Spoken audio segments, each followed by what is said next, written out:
we're performing The Anatomy of a Fall on a Forgotten Man.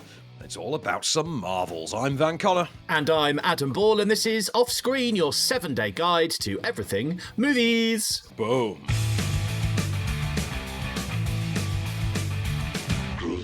Hello and welcome back to the show. We have a fresh week of movies to dive into with Van. So we're going to look at the Marvels in just a bit and A Forgotten Man. But let's start with Anatomy of a Fall. I will say I've seen the trailer to this. I've looked at the synopsis to this. Obviously, it comes across to me as like a decent thriller, but I must quote online, it has said, a masterpiece, an intense thriller. I've got a lot riding on this. What do you reckon? I'm not going to lie, that review there, that pull quote, which it was probably Bradshaw's. I'm going to just go out on a limb and guess it was Peter Bradshaw's. You start to know the pull quotes. Like, you hang out with these guys like through the week, you start to recognise the pull quotes after a while. Like, yeah, that's clearly one of Ed's. You know, oh, that's Kevin. You know, it's one of those, like, you start to identify your friends entirely through their use of certain words. Anyway, so, new French-made dramatic thriller, which centres on a famed author, middle-aged female author who, you know, she has a young son. She has an author husband as well. They raise their son in the French Alps after he has been blinded in an accident, and one day the husband is found dead, and our author finds herself put on the stand and accused of his murder. And I say this is in French, and the best way to describe this is it's what then follows is your standard sort of courtroom murder mystery thriller, effectively. You know what I mean? Like a courtroom drama murder mystery. Kind of think Jagged Edge from the late 80s with like Glenn Close and Jeff Bridges, like, you know, back when movies were movies, you know, like that kind of thing. But really cold and sterile and not at all staged like a thriller. So what you get is something closer to like this character drama that just also happens to be this quite high-end, classy procedural thriller. Like, I really loved this. I mean, do you like a good courtroom thriller? Are you a courtroom thriller fan, Adam? I wouldn't say fan, but there are some that I've got into and watched and enjoyed. But yeah, I wouldn't say as a genre I would, you know, jump straight towards courtroom dramas. No, because I am. Like, one of my very favourite movies ever is A Few Good Men. Like, I absolutely love A Few Good Men, and I can quote most of that movie to you because its Sorkin script is next level. My Cousin Vinny as well is a classic. But, you know, I mean, obviously, and then you get to A Time to Kill, you know, To Kill a Mockingbird. So many great courtrooms. It is the great unsung drama. The great unsung genre, sorry, the great unsung drama. This is awesome. Right, so, it's long. I'm not going to lie to you. It's long. It's bum-numbingly long. It is 2 hours and 31 minutes long, this thing. This is like Dark Knight long, okay? It's not Endgame long, it's Dark Knight long, okay? But it does not waste those 2 hours and 31 minutes. And to be honest with you, it deserves the full stuff on. If you know how I love to do a stuff on from Saturday Night Live, in which he says, this movie has everything. It's got, you know, and it is one of those. This movie has everything.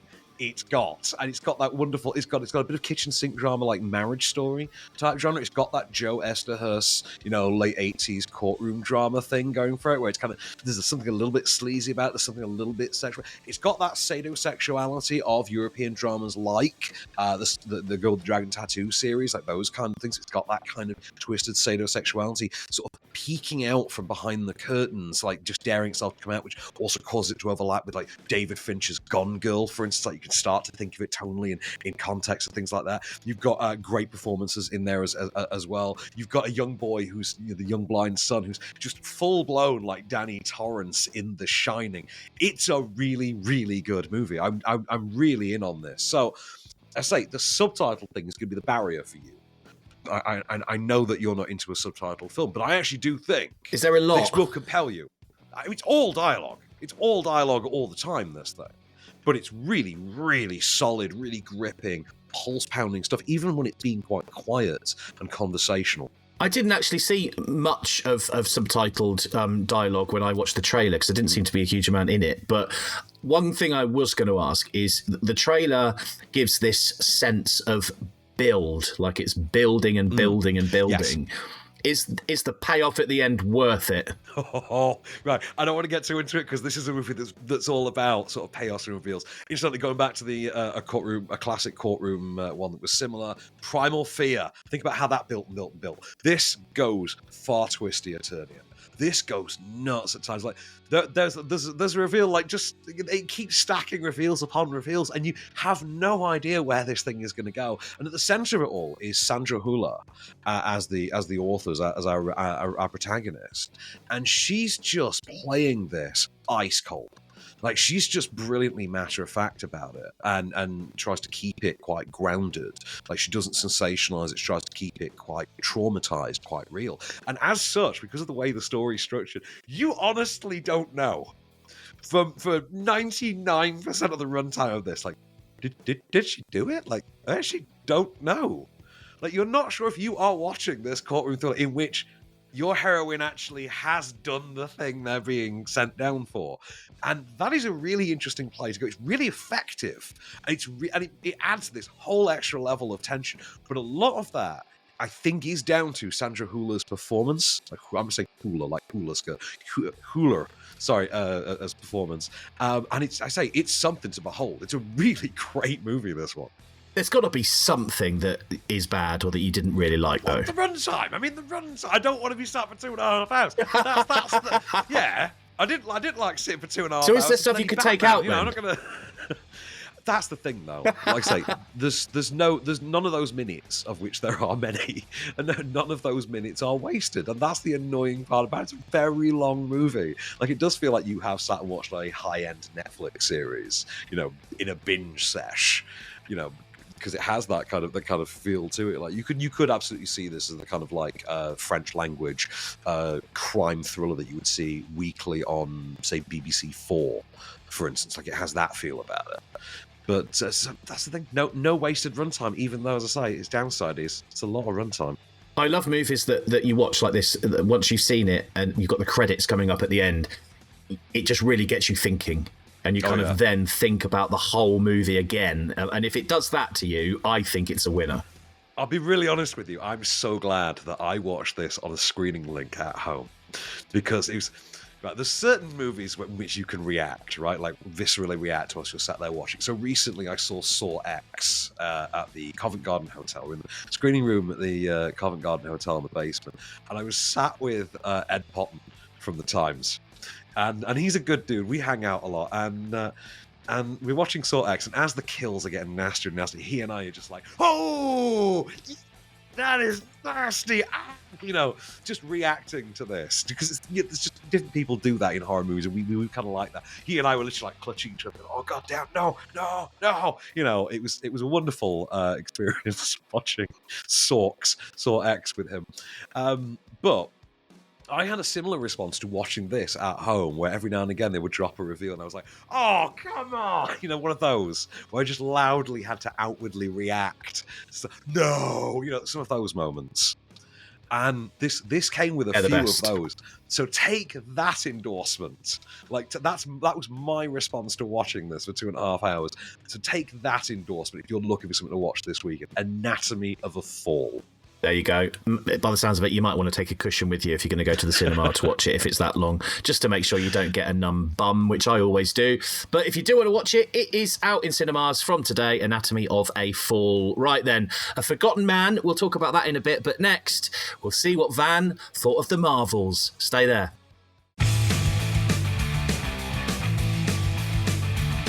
Hello and welcome back to Off Screen. We're going to talk about A Forgotten Man in a bit, but right now it is, I would probably say, the big movie of the week. It is The Marvels, which Van has already seen. A huge cast, as you'd expect. Looks like there's tons of CGI, as you'd expect. Is it what you expected? I mean, it's got tons of CGI. Of course, there's tons of CGI. It's a Marvel movie. A character can't open a mailbox in a Marvel movie without there being tons of CGI. I mean, we are talking literally about the series of films that includes the small cat that then opens its mouth and the big tentacles come out. You know that one? So even the cats have CGI in these movies. Was it as good as I expected? No, sadly, it was not as good as I expected. But actually, no, it wasn't as good as I would hope. It was about as good as I expected, if we're being really honest. So, This is a strange one, because on the surface, it's a sequel to Captain Marvel from 2019, but it's actually a bit more than that.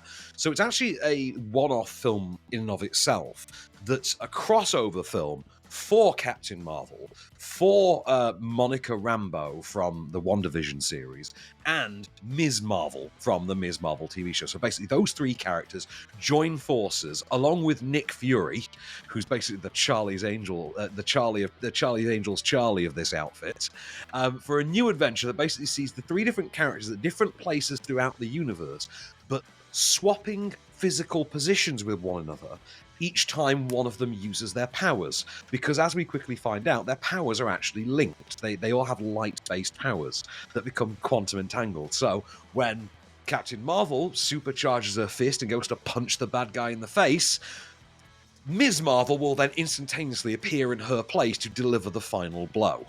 And this is obviously the problem that's befalling them. All of which puts them on a collision course with a Kree, with a Kree bad guy, played for the screen by Zor Ashton from, was it Fresh Meat? I won't say Fresh Meat, the Freshers series, the Freshers uni-series. Yeah. Fresh Meat, it was brilliant. Yeah, I think Zora Ashton's from that. I remember her mostly from Blitz, if I'm being honest. Who's to say she's the same race as the bad guy from the first Guardians of the Galaxy movie. She even has a similar staff. She's the bad guy. They're the good guys. They're swapping places all the time. I'll tell you what, here's an awkward reunion between Captain Marvel and her former little girl niece, now turned grown-up Monica Rambeau, as she tries to explain the plot to us. Hi, Captain Marvel. It is so good to see you, Lieutenant Trouble. You too. And it's Captain Rambeau now. Right. Sorry. So what's new? Where's my sister? Yeah. I'm thinking that our joint exposure to these unsteady jump points and our susceptibility to electromagnetic energy has temporarily entangled our world lines. Yeah, that right there. Entanglement, our light powers are entangled, so we switch places whenever we use them at the same time. Which would mean Kamala... When did you get powers? I walked through a radiation shielding barrier of a witch hex, and now I can manipulate and see all wavelengths of the electromagnetic spectrum. I'm going to make the assumption here that you can only fully enjoy and understand this movie if you've followed them all the way up to this point, rather than a standalone. There it is. Yeah, you got it. Okay, you got it, buddy. This is the one. They've finally done it. Marvel's finally gone and done the movie that you just... I mean, to be fair, I have seen all of the things that you are required to have seen to fully get this movie. And I barely cared about this movie. Like, I'm happy to be sat there watching a Marvel movie and everything, but it's a very... To use the TV parlance that Marvel's always been built on in this iteration, it's a mid-season two-parter of a basically 3-star standard. Now, the performances are very fun, particularly Iman Vellani as the younger Kamala Khan, Ms. Marvel. She's absolutely the scene stealer. Brie Larson, gets to show off a bit more charm than she gets, for instance, in the Fast and Furious series or anything like that. It's nice to see Brie Larson get a crack wise a bit. And Teyonah Parris, I've got a lot of time for. Loved her in They Clone Tyrone recently, and she brings the same kind of sass that Lashana Lynch did to the previous one, which makes sense because mother-daughter characters. The problem is, right, you need to have seen those, WandaVision and to an extent Secret Invasion and Ms. Marvel to care about this movie, right? Now, even if you have, as I say, I didn't, because the characters and their motivations are quite thinly written. Everything about it is quite disposable and quite forgettable, in a way that Marvel movies have usually been quite good at avoiding. Like, this absolutely veers into Thor the Dark World territory of the bad guy doesn't need a name, they could just be called bad guy. And the thing they're looking for doesn't need a name, it might as well just be called MacGuffin. You know what I mean? It's everything about that is there's a lot of generic stuff being shoveled in here, but presented with enough flair and just enough charm that you're quite prepared to go with it. But it is, like I say, a mid-season two-parter. This is not a show-stopping finale, like a lot of these things have always tended to be. And it's very noticeable that when you get to the Marvel movies, that mid-season two-parter feel only creeps in with the lesser ones. So I'll say to an extent, like Age of Ultron, for instance, has that feel about it. You think about like an Ant-Man movie has that kind of feel too. But it's not bad in any way. It's just uninteresting. It's just a little bit unengaging. And even though they try to do this Spider-Verse style character intro thing for all three of the characters, you just feel like you're stood around whilst people explain character motivations to you. Like, hello, I am so-and-so. I have the ability to do this, which I gained after a freak accident during the battle of blah, blah, blah. Like, oh, come on. You wouldn't have that normal dialogue in a normal conversation. We're like, God, we've had like 70 years of Marvel comics. We know how to do this better. Come on. It's very much that about it. You're like, you know how... I've read 1 billion Marvel comics. I know you know how to do this better. Like, come on. But, so, yeah, there's a lot of that about it. Go on. Was this a time thing, do you think? And that's why it's not quite come out the way you think because they rushed it? Or was it a money thing? Or just took their eye off the ball? I mean, I'm not quite sure what it is. It's one of those things that does feel like too many cooks. I mean, it kind of has that feel about it. I mean, it's Nia DaCosta co-writing and directing. Nia DaCosta did the Candyman reboot a couple of years ago, the Jordan Peele-produced Candyman reboot, which was very good and, a real calling card of a movie. And directorially, this works very well. It is entirely on a writing level that this falls apart. And it feels like maybe the script just got bashed around too much, or maybe it got edited down too much, but there's a lot about it that just feels quite incoherent. Like, there's a lot about the relationship between... I mean, one of its primary character subplots is that relationship you heard in the clip between Captain Marvel and Photon or Phasma, whatever she's being called. Teyonah Parris's character, Monica Rambeau. There's a lot of there's antagonism on Rambeau's part presumably for like feelings of abandonment, I think. But they do nothing with this. They just bring it up every now and again. And then towards the end of the movie, it's sort of I get you now. Kind of a character resolution. It's up there with like Suicide Squad with I've already lost one family, I'm not going to lose another. And you're like, you've known these guys for 6 hours, man. Like, what family are we talking about? It's that level of writing, writing yourself into a corner kind of a thing through really laziness. Like, there's just no flashing out. Yeah, that's a bit of a shame. I was hoping this was going to be like the big movie of the week that you absolutely loved, but clearly not. No, well, if you want to make your own mind up, you can. Yeah, I can tell. I know you wanted to go into this and absolutely come out, loving it. But you can make your own mind up if you want to go and see it, because The Marvels is out in cinemas from today. Right, we've got one last movie to talk about, and we're heading to World War II, or the end of it, in A Forgotten Man in just a minute. So stay where you are. And now it's time for a segment we like to call Off Screen Pays the Bills. Hey, Adam. Hey, Van. What's going on? Ain't nothing going on but the rent. You know how it is. And so a big thanks to our friends this week at Unfold. Imagine a life where you're not always running against the clock, with a path to well-being designed just with you in mind. Say hello to Unfold, a transformative 3-month program for you to reliably feel better, with unique tools like the work of Byron Katie, non-sleep deep rest practices, and integral coaching, all carefully woven together to guide you towards self-discovery and holistic well-being. Unfold uses a combination of weekly one-on-one meetings, guided relaxations, and a carefully designed individual roadmap to help you gain clarity, personal growth, and a deeper understanding of yourself, combining inner work with deep rest.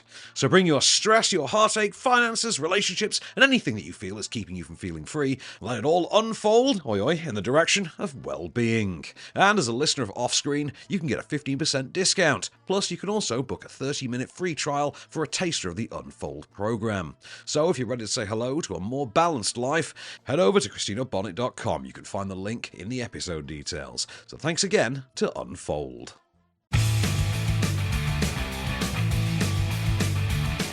Hello and welcome back for one last ride then. We are going to talk about A Forgotten Man. So if you love a good war movie, I think this one might be right up your street. So Van, talk to us. What was this one about? So this is, as you say, World War II. So just immediately after World War II set drama, set in Switzerland and starring, now give me a second with this name, starring Michael Neunschwander as the former Swiss, I think I did all right with that. Do you know, I think if we hadn't stopped to acknowledge that was good. Yeah, if we hadn't been quite coquettish about that in the delivery, I feel like no one would have noticed. Neunschwander. I feel like, yeah, I think so. But anyway, so Michael Neunschwander is the former Swiss ambassador to Berlin, who returns post World War II, after the death of Hitler and the fall of the Nazis, returns to his homeland and to his family and to his former business enterprises that he's left behind, and has to deal now with a country that can't quite seem to reconcile itself with its actions both during the war and its actions in service to the war. In particular, the business dealings that they had with the Nazis, with the Nazi party, loans given out, and their culpability with certain events of history, all of which build along with personal crises for our former ambassador. And what you've got is just this really, really compelling, riveting drama about effectively guilt. Is about recognizing culpability and accepting accepting responsibility, effectively, about accepting responsibility for your place in the events around you, even if you don't quite seem cognizant of them to begin with.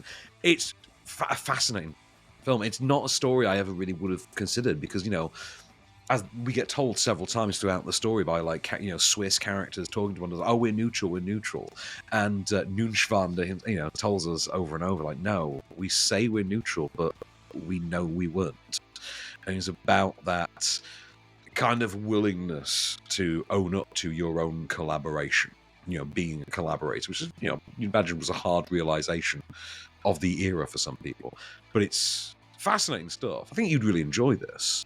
Is it more of a kind of set movie, or is there some nice cinematography and views and scenery that goes with it? Yeah, some lavish kind of palatial mansion type things. It's a black and white photography. Really, I think it's Laurent Negre put this together actually, and it's a very handsome looking film. It's definitely got some glam going for it. I just thought this was really compelling, but it is Neunschwander's performance at the centre of it all that's really pulling this together. And give something, they say, subtitled against no clip for this one, obviously. But just a facet of post-war Europe that I really wouldn't have thought about. The neutrality, because like we say, as the script says, we just assume Switzerland to be completely neutral, like Vulcans in Star Trek style, the full neutrality thing. And obviously, human nature tells us that can't have been 100% the case. It's fascinating to see explored in this context. And say it is loosely based on some real people and some real events, but it is a fictionalized drama about made-up characters.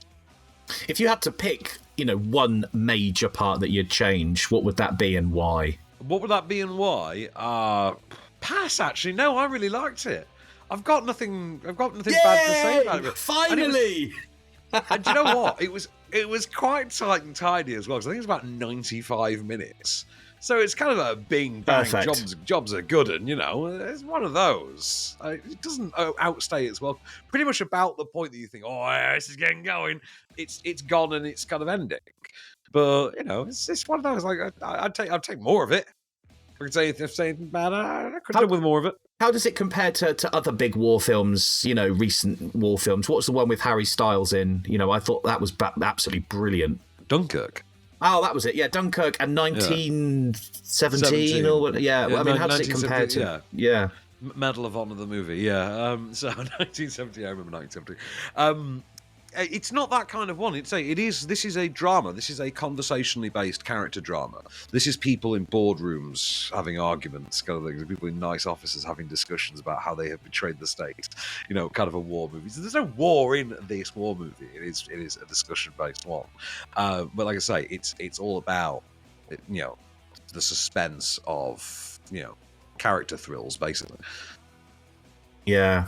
Okay, no, that makes sense. I'm not sure whether I'd enjoy that or not. I'll have to have a look and watch a little bit more of the trailer to see if I would get that. Because you reckon? Okay. I'll give it a whirl. Okay, well, if you want to make your mind up yourself, you can go and see A Forgotten Man, because that is in cinemas from today. Right, let's talk about next week, because I've got quite a long list of movies that you want to talk about next week. I don't know what we're going to get to cover out of them yet, so we'll see. But also, we've got all these movies next week, and I've still got to go see bloody Napoleon on I think Thursday next week. So I'm going to cram that as well. Napoleon's not exactly a short movie with Joaquin Phoenix. But yeah, so next week we've got Driving Madeleine, which is a new movie about a 92-year-old woman gets in a day in the life. A 92-year-old woman gets in a cab, befriends a taxi driver, and tells him about her life, her fascinating backstory in life. So I'm just imagining. I love the sound of this. Yeah, I just imagine Forrest Gump in a cab with Lily Tomlin. Yes, clearly not that. That's exactly what I was thinking. There you go. We've got The Mission next week. We've got May, December, which I think is Natalie Portman and Julianne Moore. Edgar Wright? Edgar Wright? Thanks. No, it's the other one. Eli Roth, Thanksgiving, is next week, which is a spin-off of Grindhouse. The Death Proof Planet Terror thing that Robert Rodriguez and Tarantino did 15 years ago. One of the fake trailers in that. Machete was one. It was a fake trailer and they made it into a movie. They've done that again now with Thanksgiving, the horror movie that he pitched in there, which looked fun, to be fair. We've also got Emerald Fennell's follow-up to I don't think you can have missed it, Promising Young Woman. From last year, the year before.